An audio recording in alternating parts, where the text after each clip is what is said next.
A gente volta a falar aqui da prisão do tenente-coronel e aparece aqui, ó, a matéria mais lida. Tenente-coronel preso por morte de PM cobrava relação sexual em troca de contas pagas.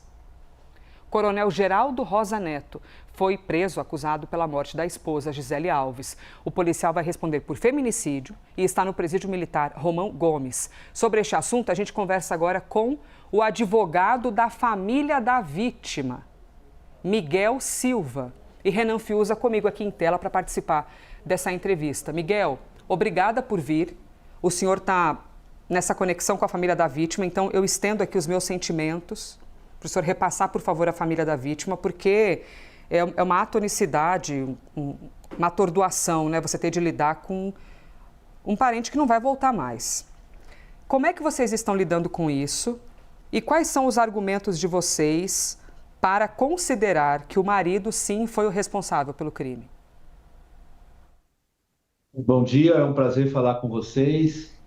Desde o início, quando a mãe foi ouvida na delegacia, a mãe já se manifestou que a sua filha ela não cometeria suicídio. E aí ela nos contratou e nós entramos no caso e fizemos uma investigação paralela da conduta do tenente-coronel. E quando nos chegou a versão do tenente-coronel e toda a dinâmica dos fatos, principalmente uma foto com a Gisele morta com a arma na mão, nos levantou a suspeita. E aí nós também tínhamos a convicção por provas materiais que Gisele tinha a intenção de se separar.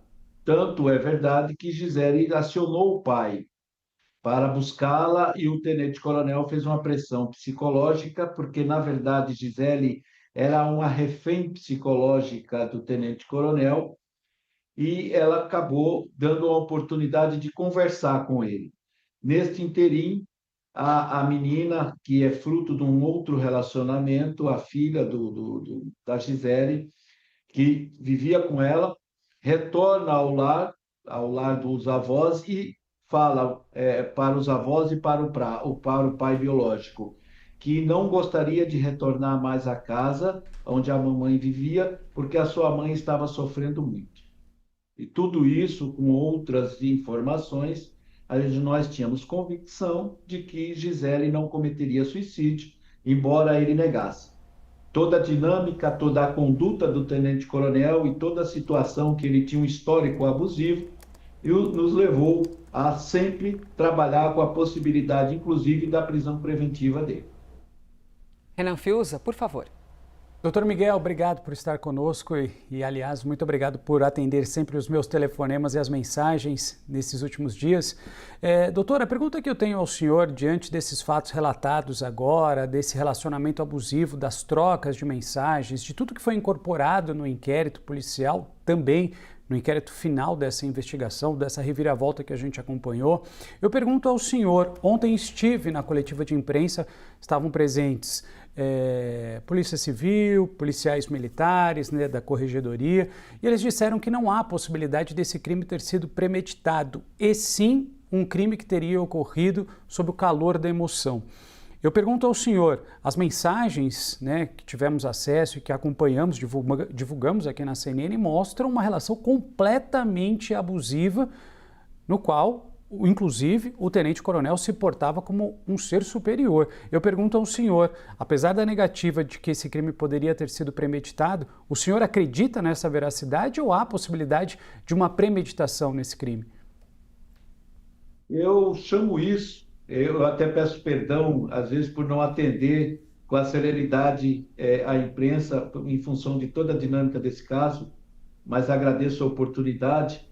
E respondendo à sua pergunta, eu humildemente tenho um entendimento diferente. Isso é o que nós chamamos de uma tragédia anunciada, em função de tudo que aconteceu. E Gisele tem provas disso, que ela temia pela sua vida. E quando ela exigiu e não tinha mais condições de continuar neste casamento, o tenente-coronel resolveu matá-la. Tanto é verdade que ele altera toda a cena do crime e ele está sendo processado por fraude processual. Eu não acho que foi apenas um delito ali de emoção. Não, porque já vinha ela se manifestando no interesse de se separar e ele a conduzia como uma verdadeira escrava. É chocante, inclusive algumas mensagens que ainda não é do conhecimento da imprensa. Eu, inclusive, tive todo o cuidado e tenho cuidado de falar com a família para que não assista mais televisão nesses próximos dias, porque as mensagens são realmente chocantes. Eu tenho alguns anos de experiência e eu confesso a vocês que me chocou profundamente o tratamento desumano que ele impunha a Gisele. Doutor, seguimos aqui ao vivo conversando com o advogado da família da policial militar que morreu nos últimos dias e tem ali como principal suspeito o marido. Esse marido, o tenente-coronel, diz que estava tomando banho quando ouviu o barulho e que achou que era uma porta batendo, uma janela batendo. Mas quando ele chegou no ambiente, ele viu que na verdade tinha sido um tiro. Como é que vocês interpretam isso?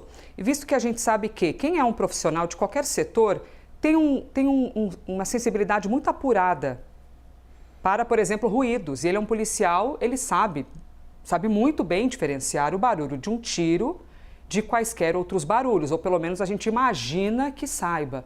Como é que vocês recebem essa afirmação dele de que não fui eu inclusive estava tomando banho na hora? O tenente-coronel, ele sempre faltou com a verdade.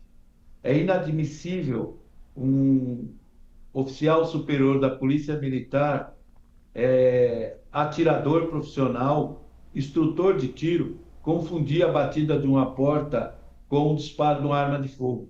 Pois uma vizinha de parede sepultou esses argumentos do tenente-coronel. Assim como ele também tentou imputar a Neném, a filha da Gisele, as marcas encontradas no pescoço da Gisele.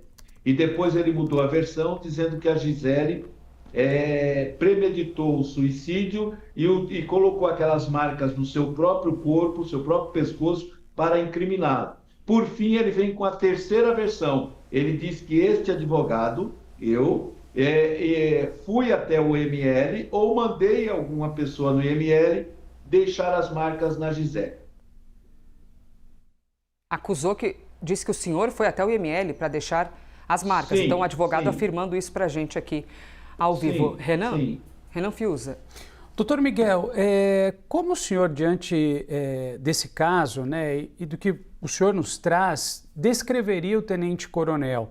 Eu pergunto ao senhor quais características que te chamam mais a atenção e, por fim, há também indícios de que ele utilizava a alta patente dentro da Polícia Militar também para exercer um certo abalo psicológico em outros, né, subordinados a eles. E aí é claro que isso também foi colocado no inquérito. O que o senhor sabe a respeito disso? Que tipo de conduta ele exercia utilizando o cargo dentro da Polícia Militar?